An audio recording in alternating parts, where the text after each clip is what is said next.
صد من الثنائي بشا وكاريكا. ترقب لماكسيم هذه المحاولة، معكوسة خطيرة، ماكسيم هدف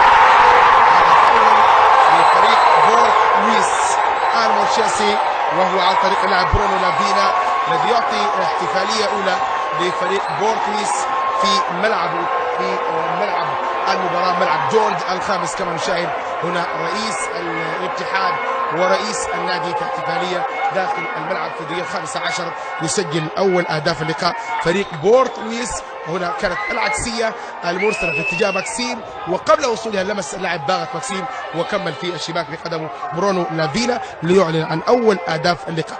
هذا كان مؤشر وعدد المؤشرات تشير أن فريق بورت لويس يحاول عزيز سيبو الآن تمر.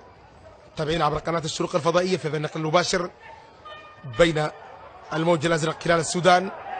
وهنا خطأ كبير، انطلاق على فريم جويكان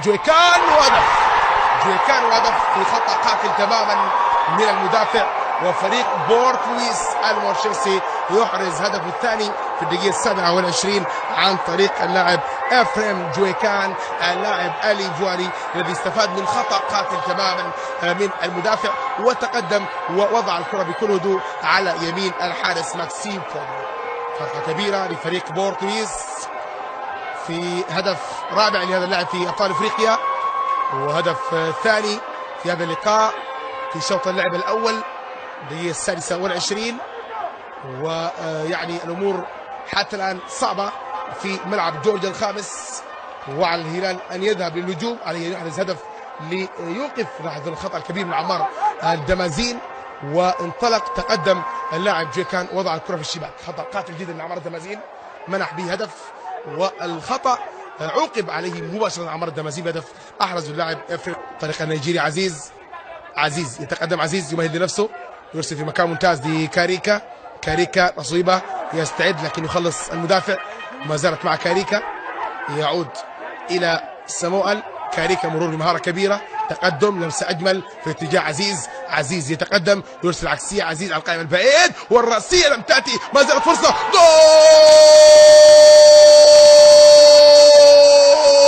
ومن غيره بشا يسجل هدف للهلال والثالثة ثابتة. كما ذكرت حاول في مرتين، هذه المرة يصل وإن كانت بالقدم على غير العادة. بشا يسجل هذه المرة بالقدم في فرصتين كانت بالرأس، هذه بالقدم، وبشا يسجل هدف. ودائما عندما يعني لا يظهر بشا يظهر بالأهداف. نعم لم يكن حاضرا في اللقاء بأفضلية لكن سجل الأهم وهو الهدف، وهدف جميل. لاحظ هنا كاريكا المرور ثم تمهيد لعزيز سيبولا، تقدم شيبولا في الجهة اليسرى وأرسل عكسية حاول فيها براسية، وماهد نزار حامد يستقبل داخل الشباك مباشرة. هو اللاعب الذي سجل تيتيه وليس بشا، ولكن يبدو أن مخرج اللقاء ذهب مع بشا، إذا تيتيه هو من يسجل الهدف لصالح فريق الهلال.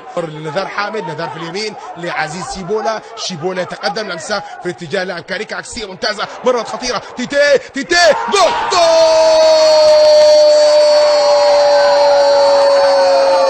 الله عليه. تيتيه يعدل النتيجة لفريق الهلال ويقول أنا الغالي موجود هنا في بورت لويس في جورج الخامس.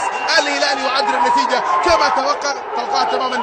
الهلال إذا ما قلص الفارق قادر على التعديل والعودة في اللقاء في شوط لعب ثاني ظهر فيه الهلال كما يجب أن يظهر. في شوط لعب أول كان الهلال بعيدا عن مستواه، وهنا احتفالية من أحمد الطاهر على طريقة الحواتة بعد أن سجل اللاعب المشاكس والمهاجم الواضع على الصورة هدفين. اللاعب تيتيه الذي يظهر في أول ظهور هنا. لاحظوا العكسية، التقدم عزيز سيبولا هو صاحب الصناعة في الهدفين، تقدم أرسل لكاريكا عكسية ممتازة، والتوفيق كانت أجمل من بشا. وتيتيه هذه المرة لم يخطئ المرمى ليضع في الشباك هدف ثاني له وللهلال يعدل به النتيجة، والهلال يعود في الدقيقة 34 ويعدل النتيجة.